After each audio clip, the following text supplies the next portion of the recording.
Okay, hello and welcome.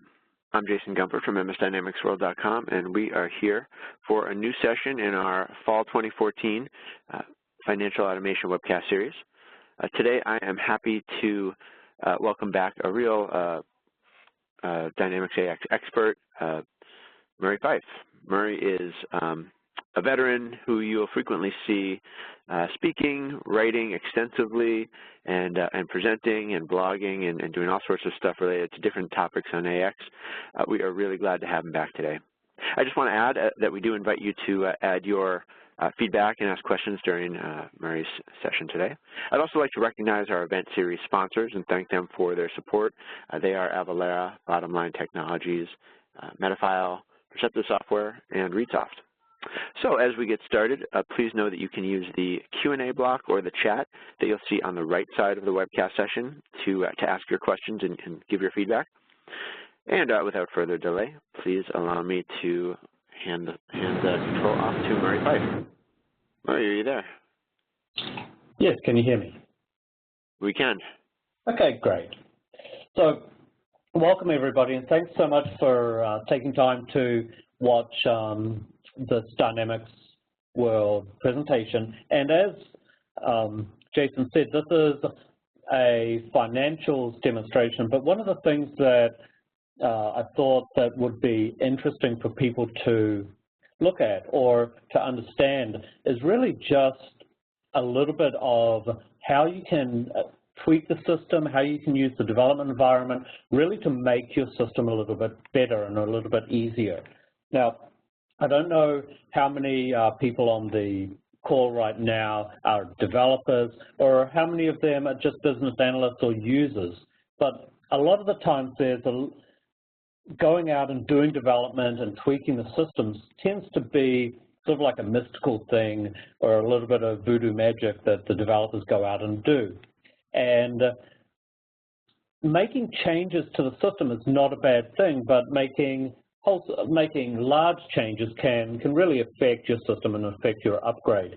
But when it comes to sort of making tweaks and adding a little bit of personalization here and there, showing you what's involved and showing you how you can actually go out and do this and that it's not a big deal, there's not a big change, and there's not a lot of coding that gets done is really a good idea. So the whole theme of this presentation is really to show you some of the capabilities that are available to you and really demystify some of this development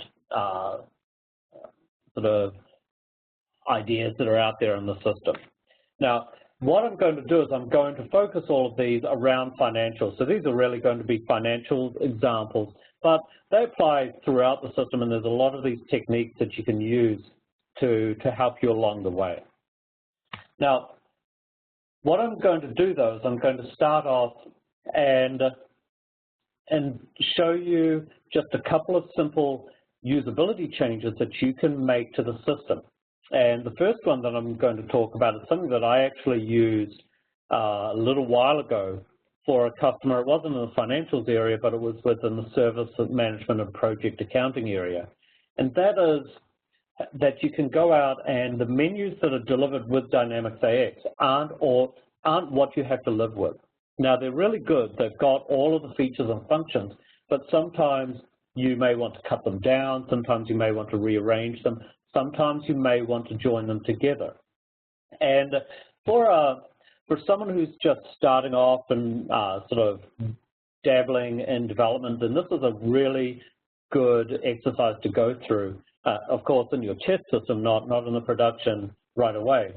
But going out and managing the menus and creating composite menus is something that you can really do, and it's really useful.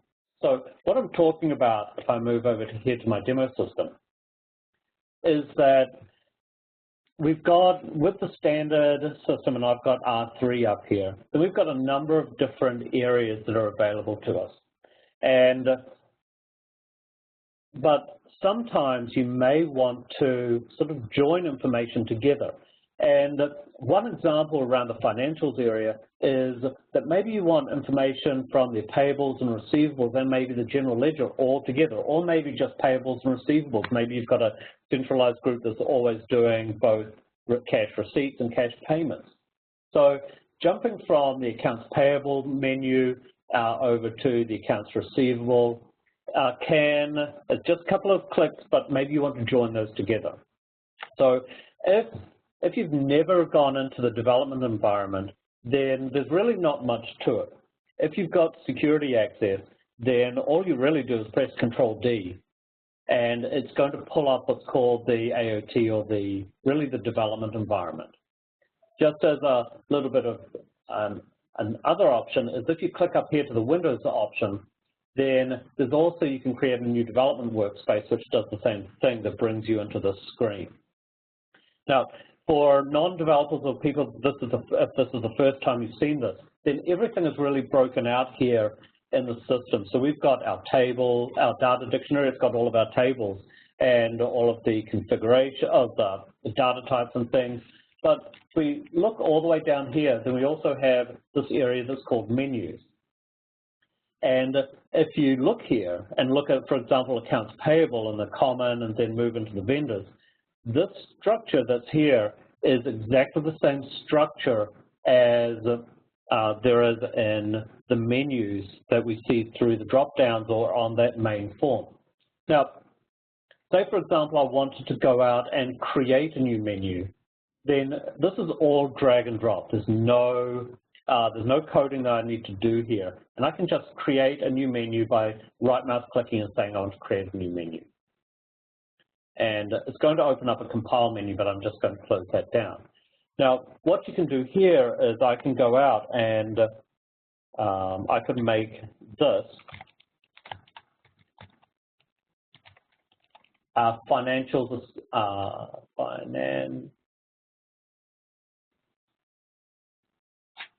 let me spell it, financial essentials menu. And this area down the right-hand side is really just the properties that we're setting up. So I'm going to put a label on this so it has another name here. And I've now got a menu that I can use. Now, what I've got in this, though, is that there's no menu items. So you can go out and you can say that I want to open this in a new window, and I'm just going to tile these together. And now we've got our menu over here, and also we've got accounts payable and receivable. So if you want to create a new menu structure, then what you can do is just say, I want to create a new submenu, and I'm going to call this common, so I'm going to keep the same view that I had on all of the other ones. So now I've got a common menu, and then what I'm going to do is I'm going to grab the vendors and just drag it over. Now, that's a trick that you may want to keep in mind is if you notice that the document bar that I've got here has got a little plus on it, which means it's going to make a copy of it. That's because I'm holding down the control key. If I don't hold down the control key, then it will actually move it. So now I've got my vendors and I've got all my vendors. If I go over to here, go to accounts receivable and open up the common and pull over the customers as well, then now I've got customers showing up. So I've got this area here, and then I could also go out and create a new menu, submenu here. I could make this journals.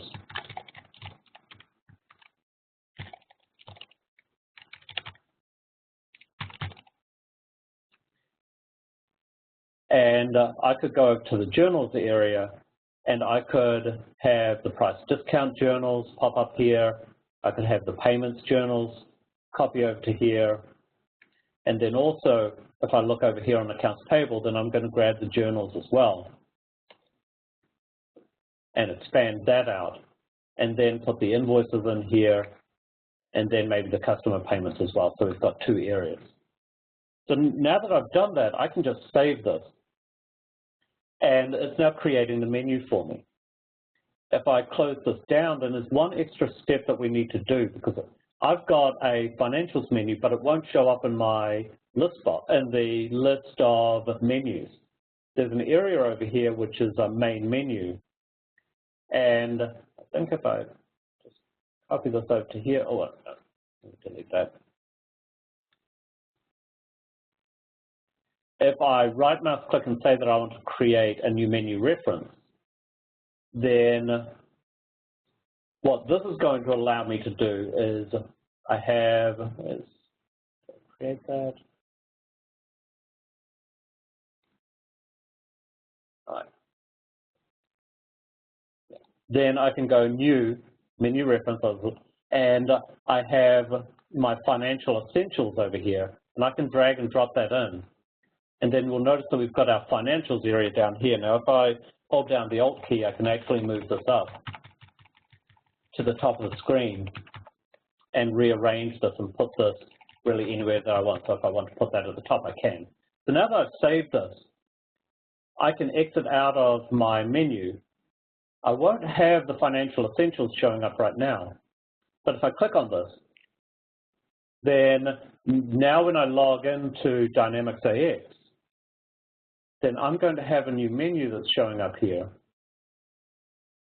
which is my financial essentials, and it has all my customers and my vendors showing up here, and my payments and invoices and customer payments and price journals. So this is a really simple tweak that you can make to the system, but what it's doing is it's going out and allowing you to rearrange the menus so that people just have the information that they're really interested in on those main forms. So when you think of development, you think of coding and you think of writing scripts and all of those things in S++ code, but you don't have to do that. There's a lot of configuration that you can do in the back end, and just creating this custom menu is a good thing. To show you another option here, I went out and I created this contract management menu. And what this does is this pulls in information from the project accounting, from the service management module, and I have all of the different areas showing up here. And this is everything that I need to do in order to manage customer contracts and also create projects associated with it. So it's a one-stop shop within the system.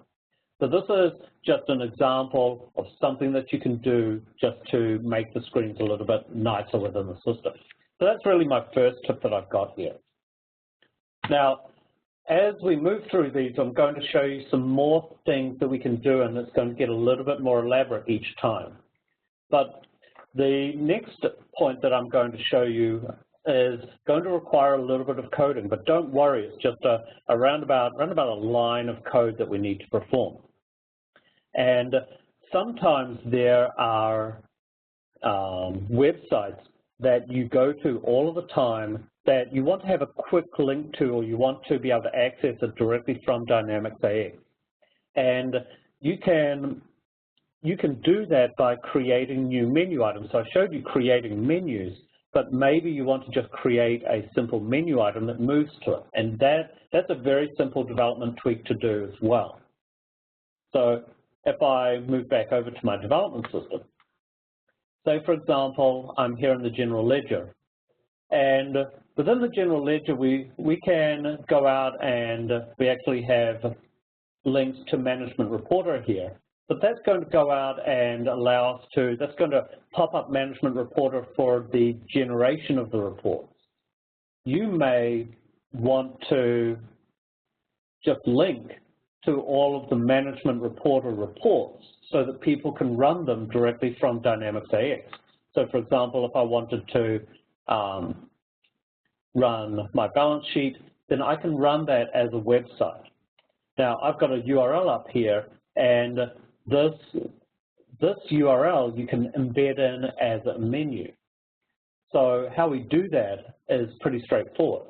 So again, I go into the development environment, and this time I'm going to go to the menu items, and I'm going to create a new menu item for that link. But we need to have something that shows the website inside of it. So what I'm going to do here is I'm going to tell the system that I'm going to create a new form. And this form is going to be my management report. reports. So I have a form, and one thing that you want to keep in mind as we go out and create these is that these are, when you design a form, you still don't have to go out and write any code to do that. All you're doing is just sort of tweaking it and changing it. So what I'm going to do here is I'm going to tell the system that I want to put something on the form that I can display the website. Now, and I'm going to create a new control. And this is a website, so I want to create an ActiveX control. That allows us to put a web browser in the form. So now that I've got, it's going to ask me for what type of web browser, and I want to put in a Microsoft web browser, MNO, the Microsoft web browser. So that's just a control that's going to allow me to look at a web page. And now I've got an ActiveX control here. And I'm just going to give it a name so I can remember this. Now, also what I'm going to do is I'm going to do a little bit of a tweak here. I'm going to tell it that I want to completely fill the window. So I'm going to make it take the column width and the column height within the system. And that's just going to, again, make it take the full screen.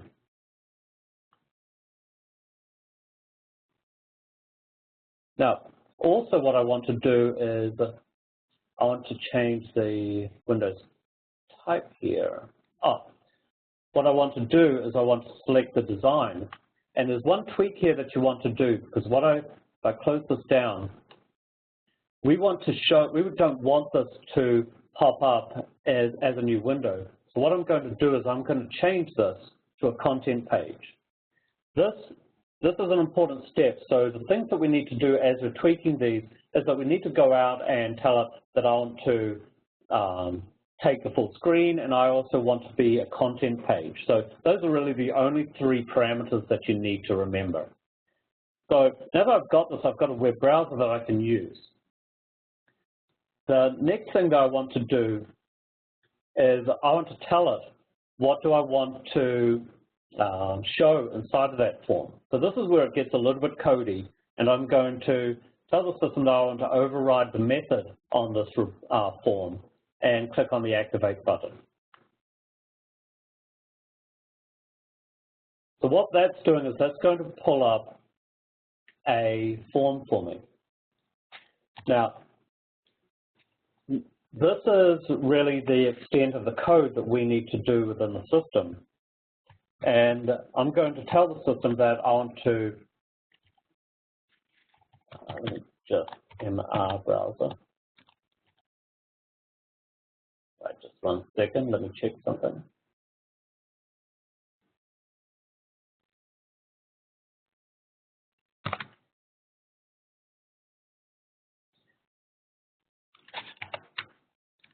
So what I'm doing is I'm choosing this ActiveX control here, this browser that I've given a name, and I'm going to tell it that I want to navigate to a location.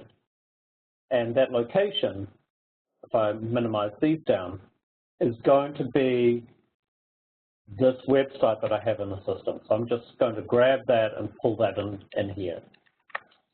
And all I do is I just go give it the URL that I want to run, the semicolon at the end, and then I can save this.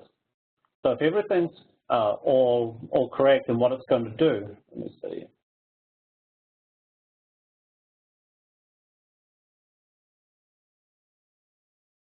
I think I've got something.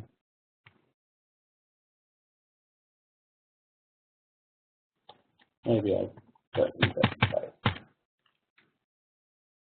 Then I'm just going to check that we've got this stored somewhere else. Then this is just going to tell it that I want to run, go directly to this URL and open up the form. So let's just look at that for a second.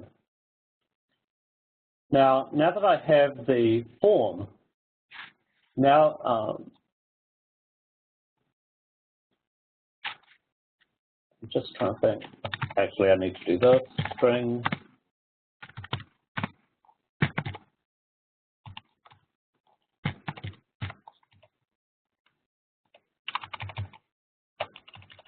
I think this will work better. And as you can see, I'm a mediocre programmer, but I'm good enough to get around.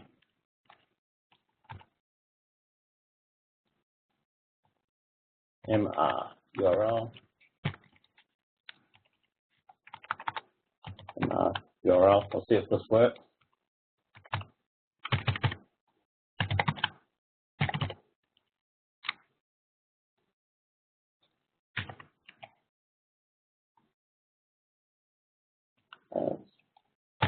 Trying to stop my example here. Let's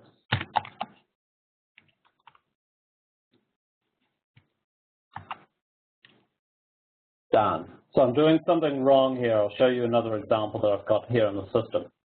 But this is going out and it creates a link, and I'm just going to close this for now. Is it the extra semicolon? Have I got an extra semicolon in there? Normally I need to have that semicolon. I'm trying to work out durable string is not declared. I think I need to do it this way. Let me go back into there.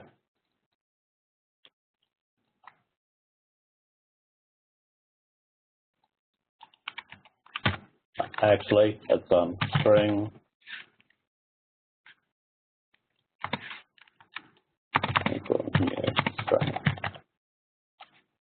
I'm doing something wrong there. So we'll look at this in a second. I'll see if what I'm doing wrong there.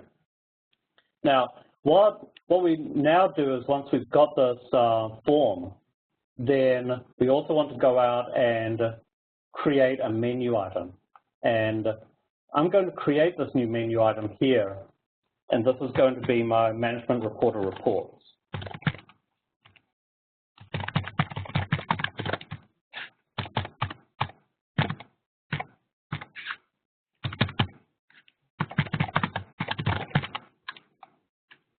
And that's going to go and show a form, and what we're going to do is we're going to choose the form that we just created.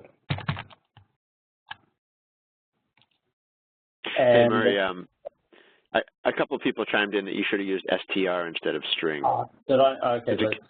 It came from multiple people, so let me go and do that.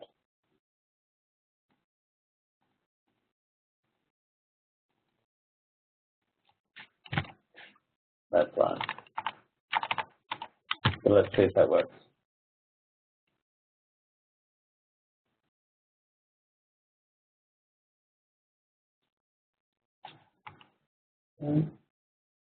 I've got a note here. Oh, wait,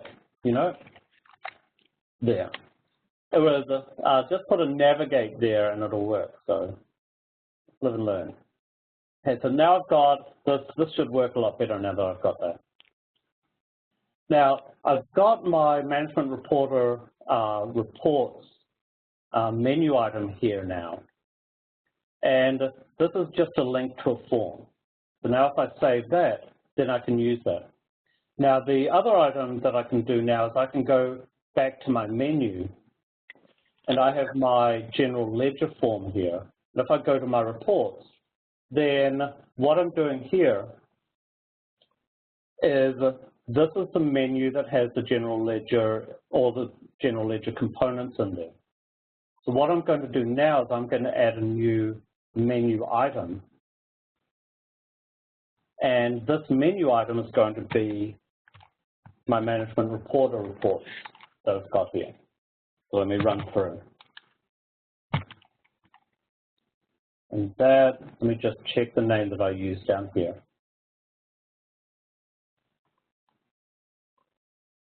MR report.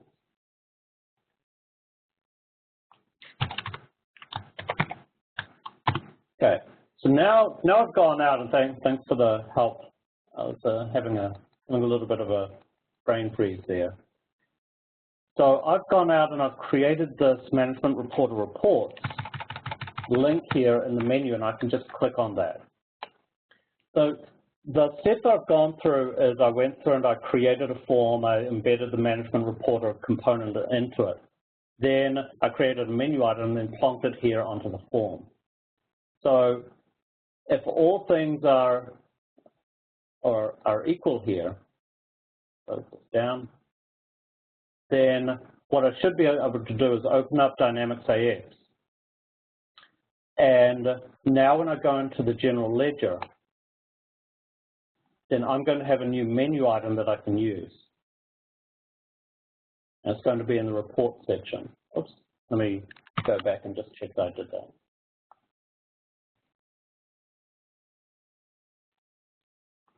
Okay. Let me do that once more because I don't think I saved that.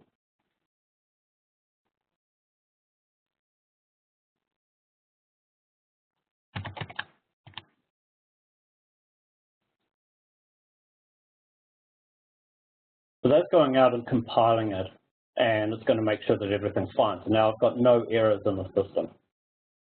So now, again, if I close this down and open up Dynamics AX again, then that's going to refresh the menus for me.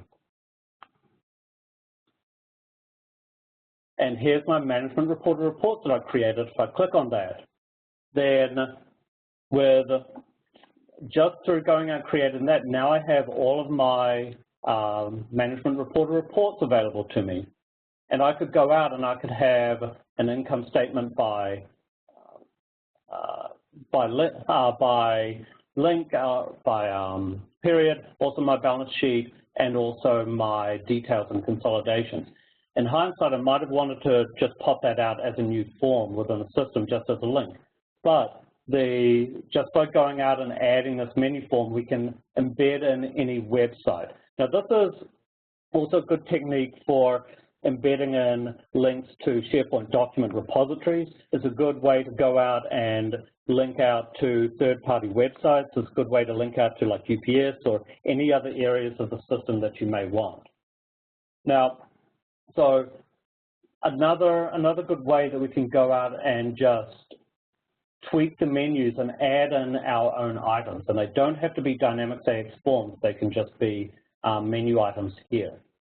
Now, the next item that I'm going to talk about is a little bit different, but it's it's moving in the same theme.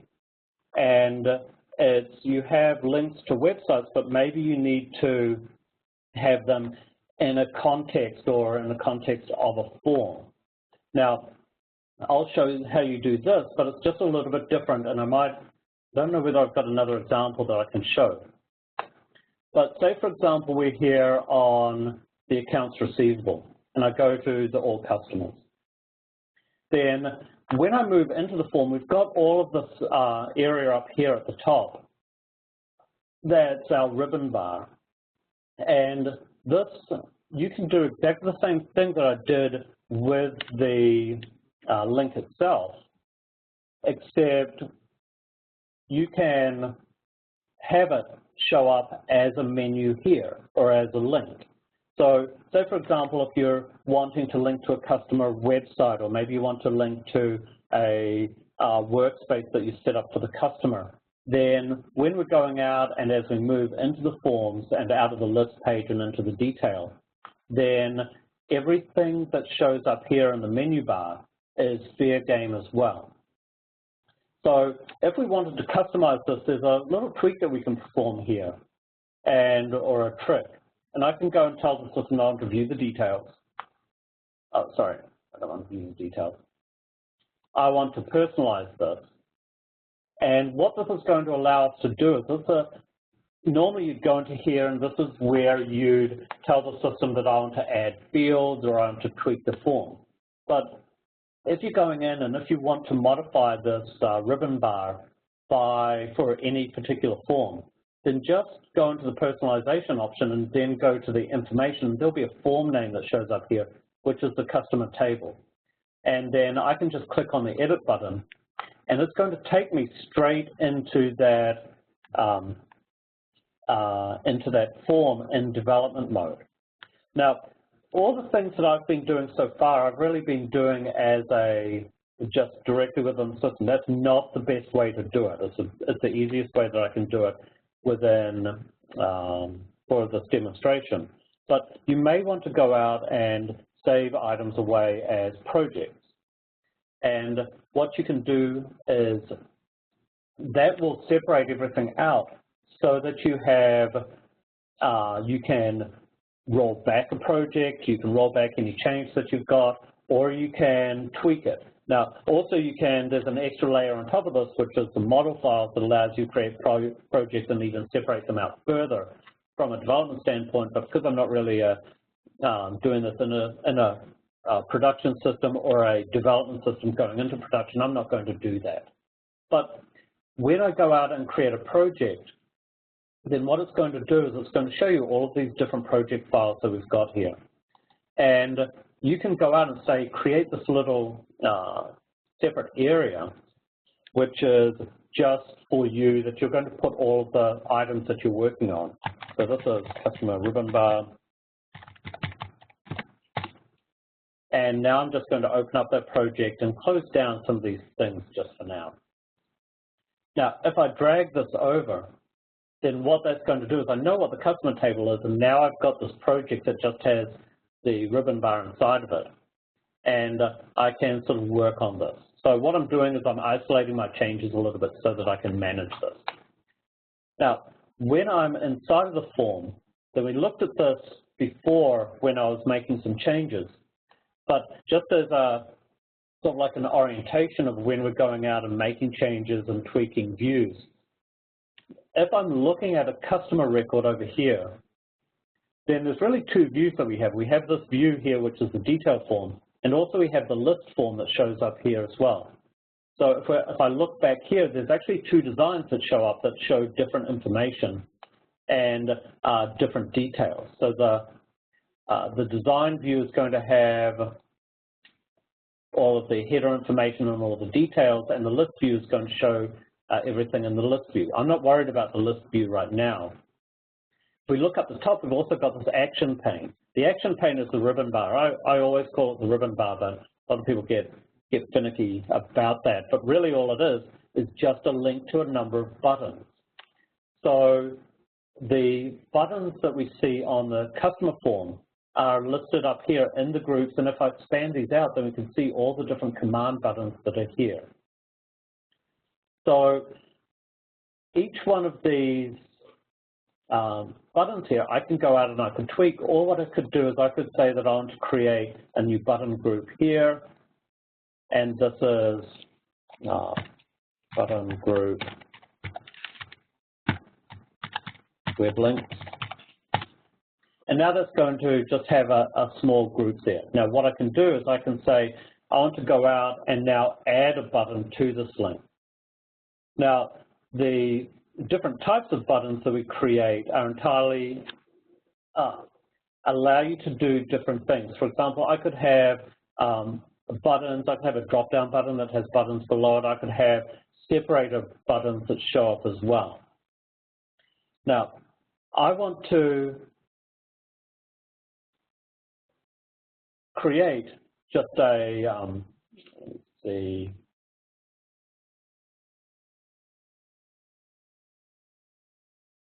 I just want to create a button that I can use within the system. Now, this button could be SharePoint Docs.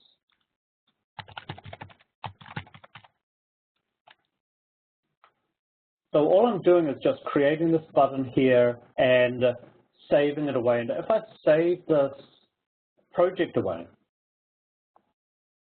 then when I return back here to my customer form, so I'm just going to minimize this and reopen it.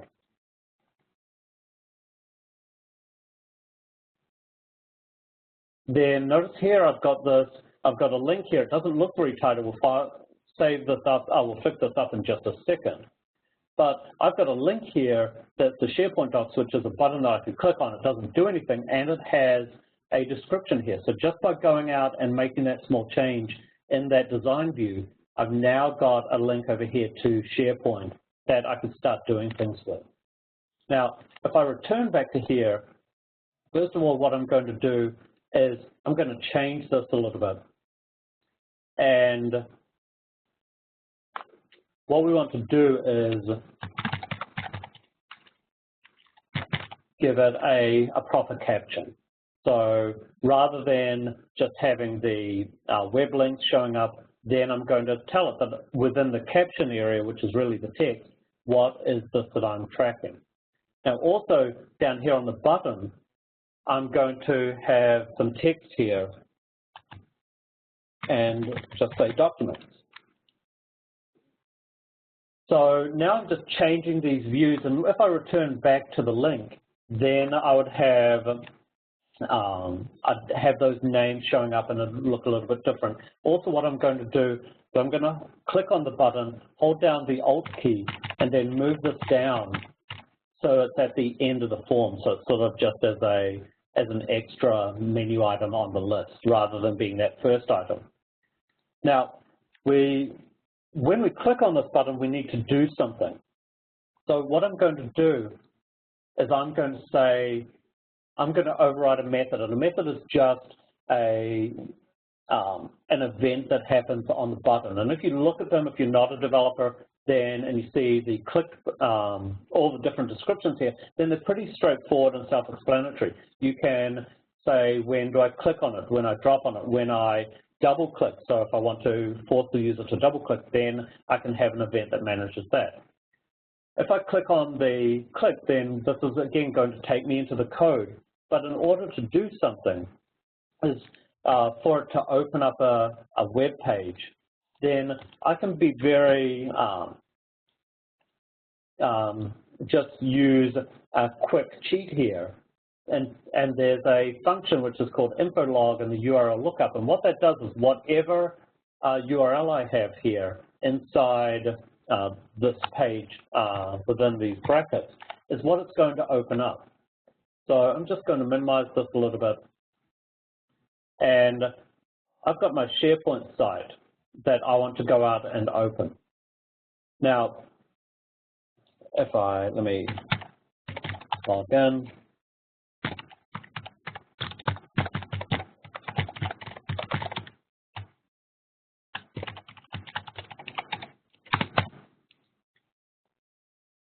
So I've got a SharePoint site here with some documents. Now, if I just tell the system that I want to go and use this website, then all I need to do is I just need to paste this in and give it that URL. And what that's going to do is every time I click on that link, then it's going to open up this URL. I'm saving it, so I'm making sure that there's no errors. And then I'm going to close this down. It's going to take me back to this, the ribbon bar that I've got. Because I saved it, then this is also changed, and I've got an override method here for the click. So if I return back here to Dynamics AX, let me just make sure I've got the right one there, open up the customer form. Then there's a link up here now for the documents, and when I click on that, it takes me over to the form. Now, you can get more elaborate here, where you can go out and you could pass through parameters, you could filter out the information. If you want to go to a certain subfolder, then you can. If you have different collaboration sites by customer, or if you want to do a site search within SharePoint, then all you're doing is changing that little bit of X++ code in order to do that. Now, I've used this also to have links out to UPS. So you could have links that show tracking numbers if you have the shipment information. If you had the customer, additional information around the customer around the website or their Twitter account or any other information, then you can also add links here that just allow you to click and go straight into those forms. So what this means is that this information that shows up here in the header, these buttons, are just a starting point. You're not really tweaking, you're not changing the system, you're not changing the way that the system works by adding additional buttons to the key information that you as an organization need. You're just personalizing this, and with a little bit of code, then you can go out and change it. And it's not hard work.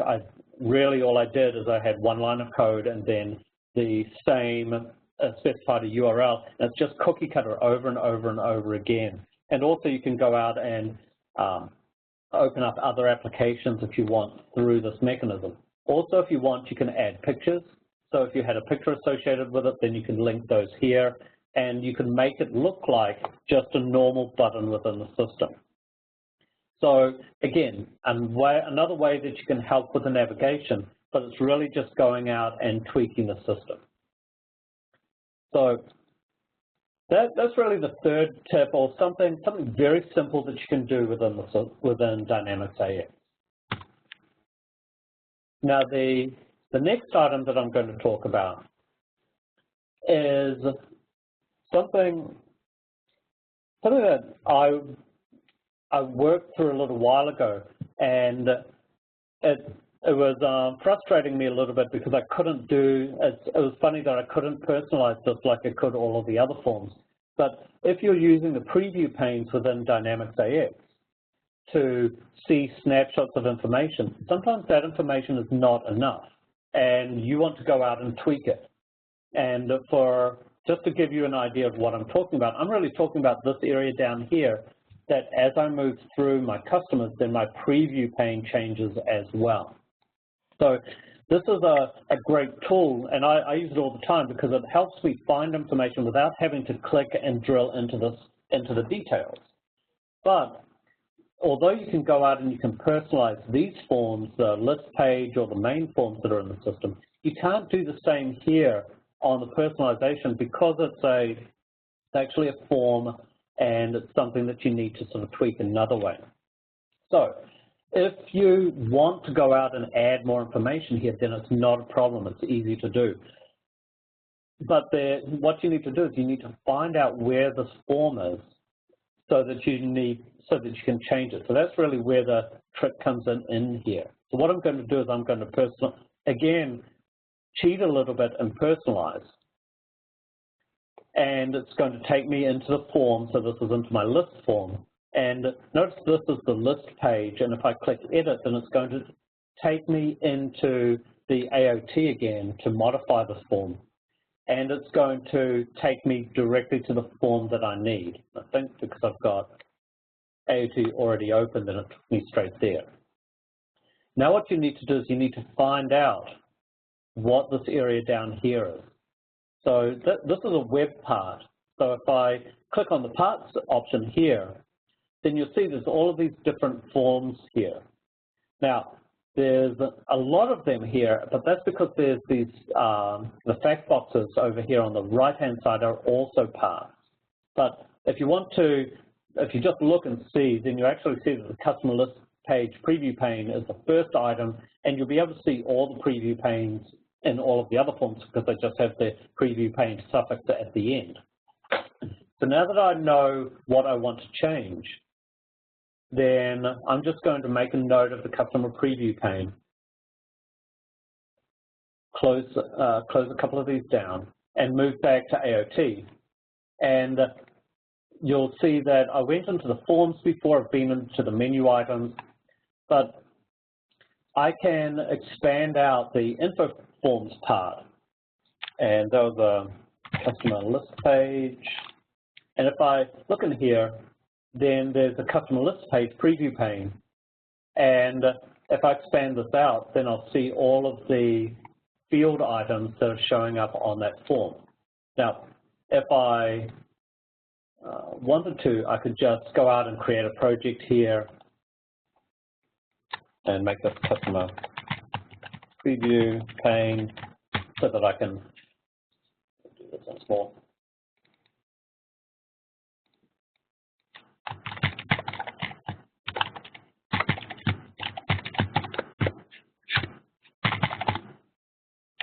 And then now that I have the preview pane, I'm just going to drag it over. So now it shows up in my project and I can minimize the AOT.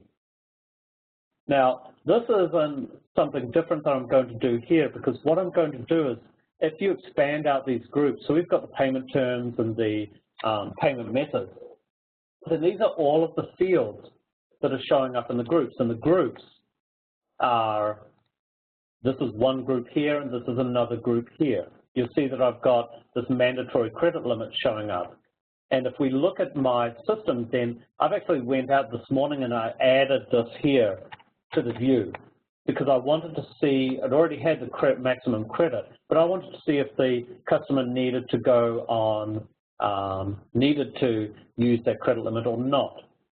Now, what I can do is I could go out and if I wanted to add a new field to this, or maybe if I wanted to create a new group, then I could just right mouse click on the layout and create the group. If I want to add a new field here, then I just say new field. And I'm going to choose a data source. A data source is going to be where I'm pulling the fields from. And then also here I've got all of the fields in the data fields that I can choose. So these are all of the fields in the customer table. And say, for example, I don't, maybe I wanted to have show the default currency for that customer. Then I could click currency and make this currency and change the label to currency. So now I've got the third group with the currency. If I save this, it's now going to update it, make sure that there's no errors there. And now if I just exit out of here and go back into the customers, notice now that there's a new field showing up, and that's the currency field from the customer. And as I move through, then that field will change and it will give us a snapshot of this information. Now, I've also done the same thing over here on my products.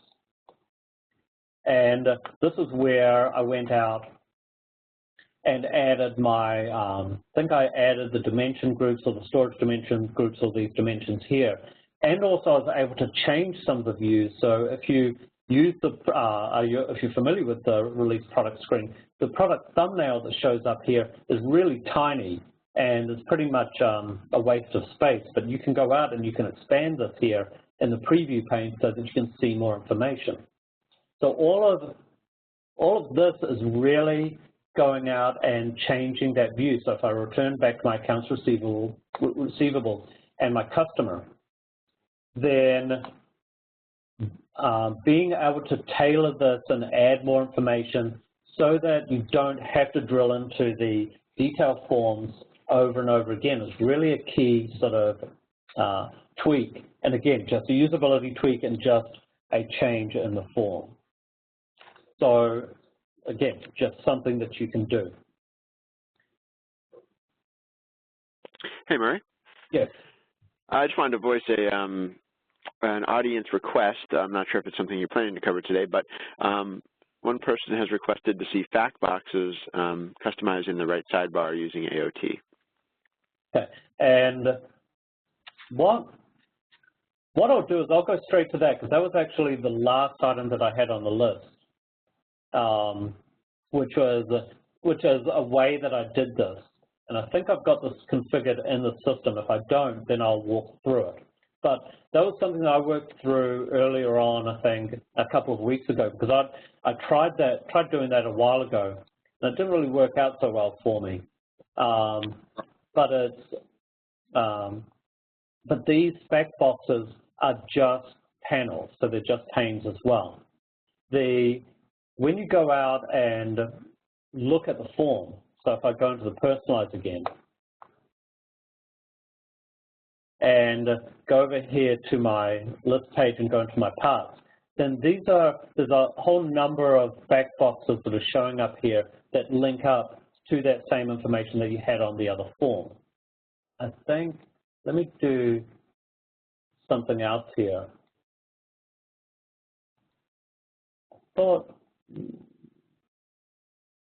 actually I don't, maybe I disabled that. Let me just check something.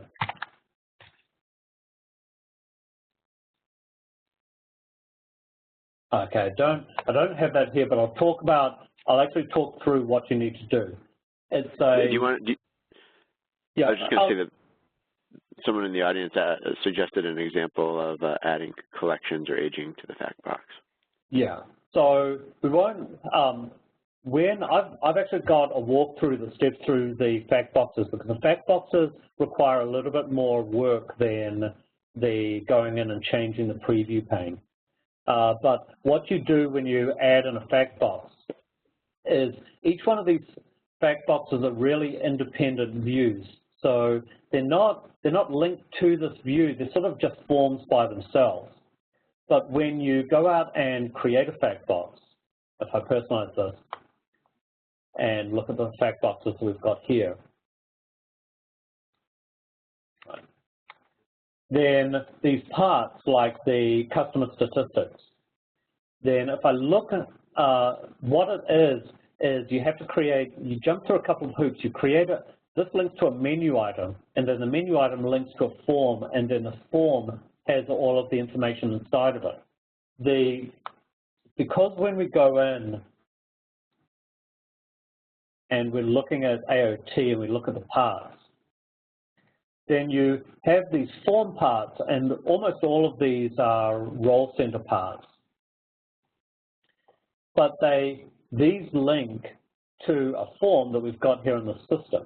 When you go out and you have a form, so for example, budget balances, then there's a form here which is a budget balance part. And if I load this up, then here is the form that actually shows up in the web part. And this has a design, and this has all the fields that are showing up here. It actually has a grid for the period balances. There's a trick to this though, because you have to have a data source that all of these fields are linked to, because the fact boxes are disconnected. And also you need to tell the system that this is the same data source that's in the main form, or that there is a table that's linked to that. And what you do is you create a form, you give it a data source, and then you add the fields to it. Then you create a web part and then a menu item to it, and then you link it to the form. And when you do that, then the web part shows up and will show up here inside of the list. It seems a little bit convoluted, but it's really not that hard to do. And if I'll just find something for you.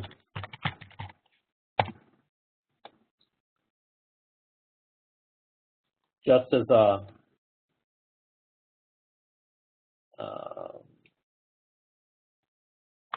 if you go, rather than going through it, if you go to the Dynamics AX companion site, then there's within the tips and tricks archive, then there's this whole record here, which is for gamifying your system by creating fact boxes. And what that will do is that shows you all of the steps you need to do. So this is going and creating the project, creating the form part, linking it to the menu, and then linking that through, and then adding the fact box to the system.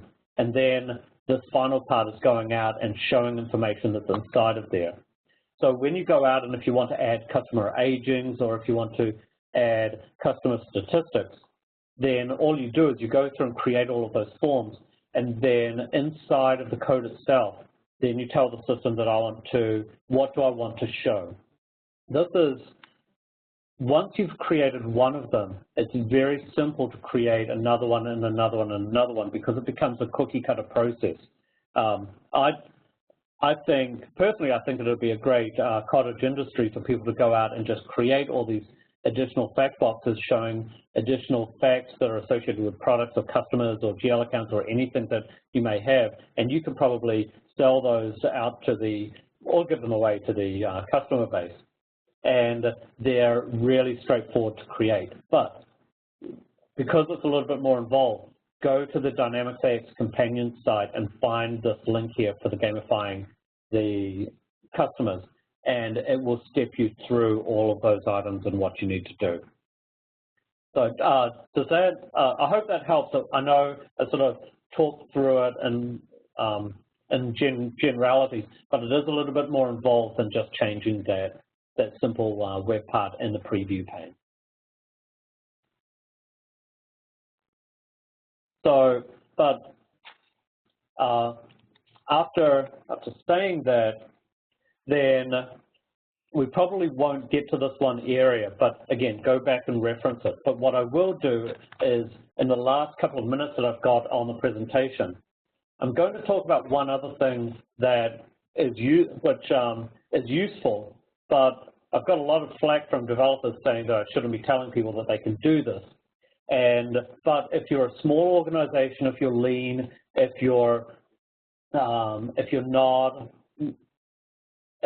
you just need to go and update the system, then there's a way that you can do it. And the example that I use, I set up demonstration systems, and not all of the information gets imported in the way that I do it through the data import-export framework. So I need to go and tweak the information and change it.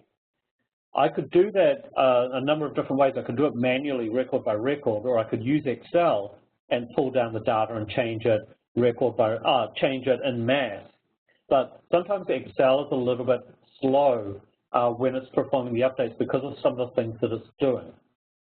So there's another option that you've got, and that's doing it through scripts. So as we've been moving through these examples, we've sort of been getting a little bit more and more involved along the way.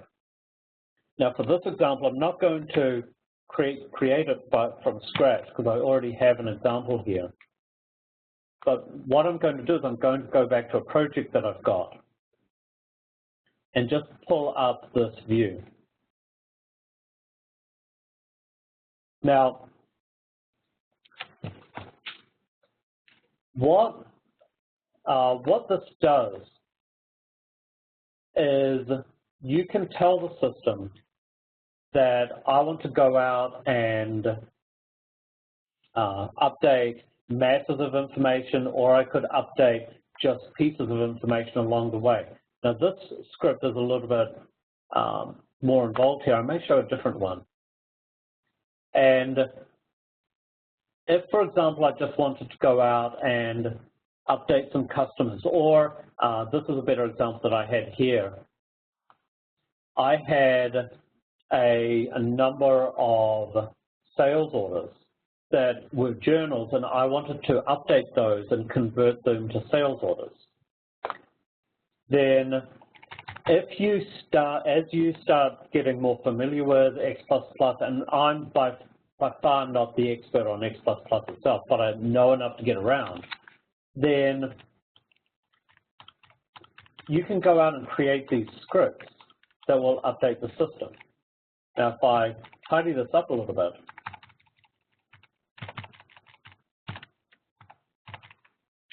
then if you have just a little bit of programming experience, then what you do is you first say that I want to create a variable, which is a sales table. So what this is saying is I want to create something that's based off the sales tables that I can then reference. Then there's a command here, a while loop, and what this is doing is this says step through all of the sales tables that are of type journal.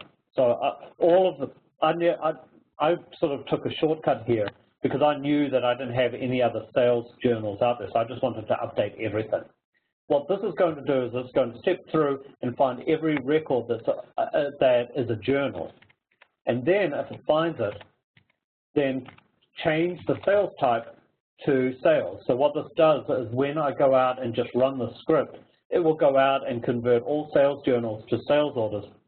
And this saved me probably hours and hours of work tweaking about 10,000 or so sales orders and converting them over. This is probably not an example that you would do on a regular basis, but say, for example, you need to go out and reclassify a sales territory, or maybe you need to go out and update some payment terms on vendors or customers, and you want to swap them from net 10 to net 30 in bulk within the system. Then you don't have to go out and find each one. With a very simple script, you can go out and update all the records, and it will just do it all for you. Once you've created one of these, the format is always the same. You're saying, what do I want to look at? I want to find everything of a certain type and filter it out, and then I want to make an update. So again, for the more advanced novice users of or developers, then this is an easy thing to do. For a true developer of Dynamics AX, then this is almost a no-brainer, and you can just write this in your sleep. I can't write it in my sleep. I have to think about it each time, but it saves me time in the long run and allows me to run these updates. So whether you're a power user and you want to run a quick update, you need to know that this isn't a big script that needs to be created. And even if you don't create it, then you can ask a developer to do this, and it's not going to be a mammoth effort. It's not going to take 2 days to spec out and generate. It's just a simple task to perform this. So I've gone through a number of different options. I haven't got time to talk about this gamification or adding Flair to the item, but this is something that you can see through that article that I pointed you all to. But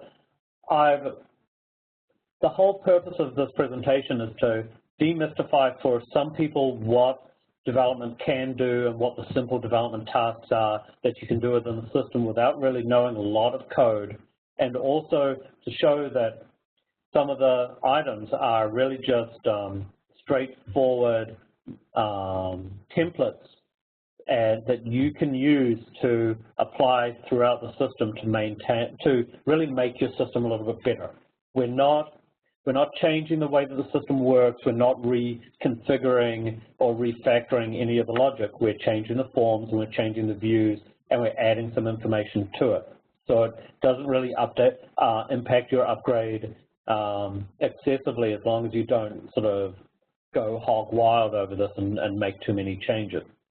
But this is, I've come over the hour mark, so I need to stop. But I'm here and available, and we can keep on talking. And if people have questions that come through on the Q&A, then I can definitely answer them or answer any questions that may be available.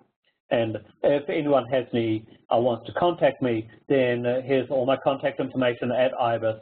I'm available, and I'm always happy to talk to people and sort of share ideas and maybe steal a couple of ideas here and there from other people, or borrow them, actually. All right, so please do ask your questions now. You can use the Q&A block that you should see to the right of the slides. And Murray, we have a few things coming in if you have time to stay with us here. Yeah, I'm perfectly fine. All right, so Jamie asks, are these changes company specific? The changes that you're making are going to be global. So they're going to show up everywhere. But what you can do is you don't have to make them show up for every company. If you add a little bit of logic, you can hide the changes away. So the buttons and the links and all the personalization where I'm adding in fields, you can have them just show up for certain companies. But keep in mind, yes, these are global, and unless you go and put some additional logic onto them to segregate them out by individual companies. All right, well, let me break this into 3 parts. So the first part of this next question is, after tweaking forms, buttons, or menus, how do you deploy them on a live environment? So that's where, if you go out, I'll show it, but I won't do it. When I was going out and changing the menus initially, I was doing that just inside of the system. Then I sort of expanded out and started creating these projects. When you create a project, it has an added benefit that you can then export it. And it will create the project and save it away as what's called an XPO file. And then once you have the XPO file, then you go into the production system, and then you can import in that file, and it will apply it to the production.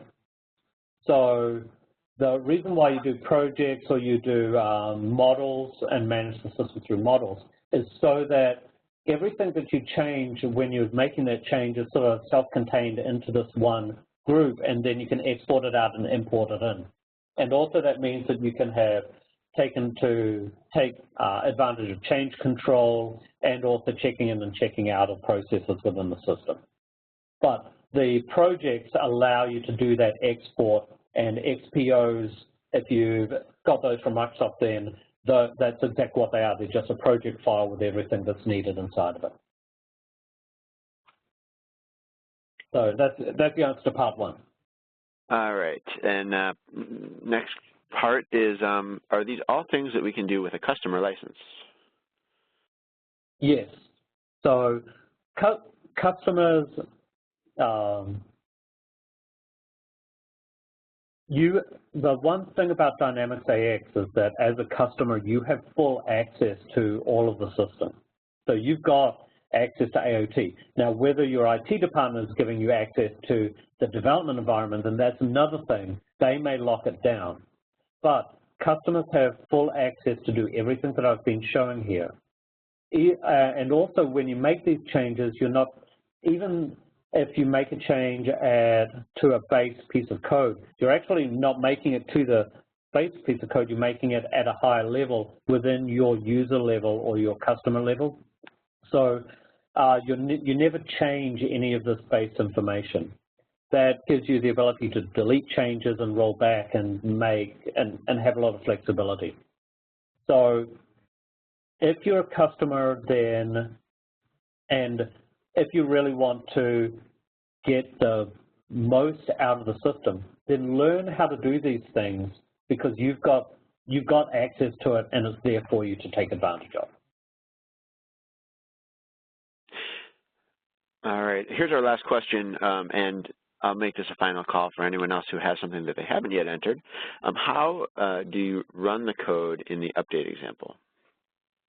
So this update, there's two ways that you can do that. Let me see if I can open this. This one was a little bit elaborate, and I really didn't need to go to this level. But if you create a script, then if you just have a script like this, you can click the run button and it will go and run it and perform that script. If you want to be a little bit more elaborate, then what I did is I created a form here that had a button on it, and then when it was clicked, then I told the system that I want to run the update.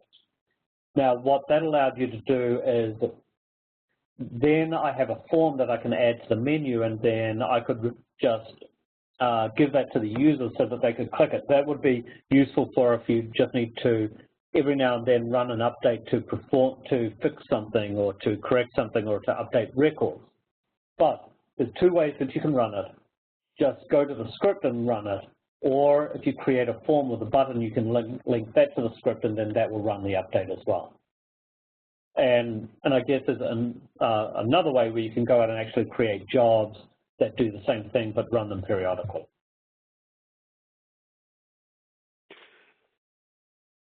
All right. Is there going to, okay, so, and I guess one last follow-up to that, once you've committed, once committed with a script, is it possible to roll it back or revert it? The script, once you run it, is going to be performed. And that's really why you want to be a little bit careful with the scripts and make sure that they're done correctly. But if you notice here, there's two lines here, which is a commit, a begin, and a commit. This is the transaction control which you wrap around the updates. And what this is doing is this is committing the changes for every record that I update. If I move these or had another commit wrapper around this while loop, then what that would do is that would stop the update from being committed until everything had been processed, and then it would apply all the updates. So if, for example, you're going through and then halfway through the update, the system notices an error, then you can roll back the transaction, and it's as if it was at a beginning state. For the script, if you get through and if you run through the whole thing, then you've updated the database, and you can't really roll that back. You can roll back changes to the forms, though, just by deleting them, and it will revert back to the standard view or to the last version of the code that you're using. That's why this is really this is a good thing to know that you can run these scripts, but you've got to be careful because it is you are updating the database, and unless you add other logging, that you can't roll back these transactions.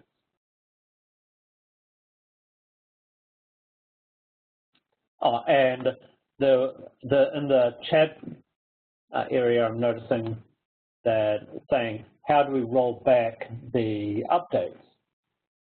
And what I can do is I can do that two ways. So if I go and I have this link here inside of the project that maybe I don't want to run this click item, or maybe I want to delete this button here.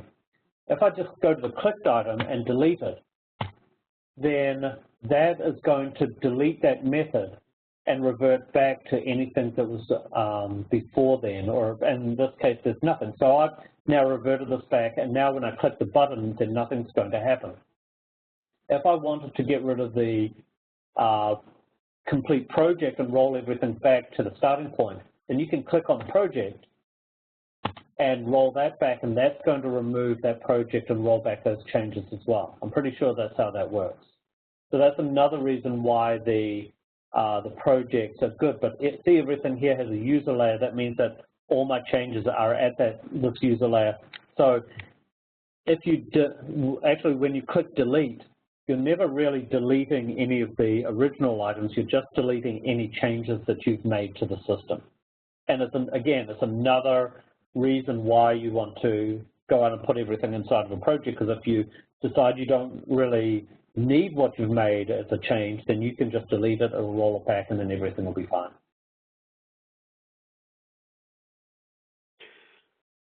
All right. Well, I think that is our last question. We will be making a copy of the of the recording available, and I think Murray, I don't know how you would like to handle access to the slides or anything like that, but that's really your call. We can follow up with people on that. Yeah, if anyone wants copies of the slides, then they can contact me, or they can contact Jason at MS Dynamics World as well, and he can pass it on to me. I'll also, if we want, we can post the slides up for everyone to access other ways as well.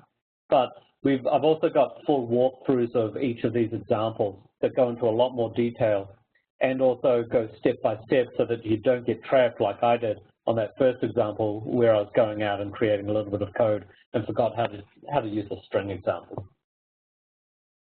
Yeah, I posted, so there's a link to dynamicsaxcompanions.com in the chat there for everyone to reference, and we will be following up with an email when the recording is available.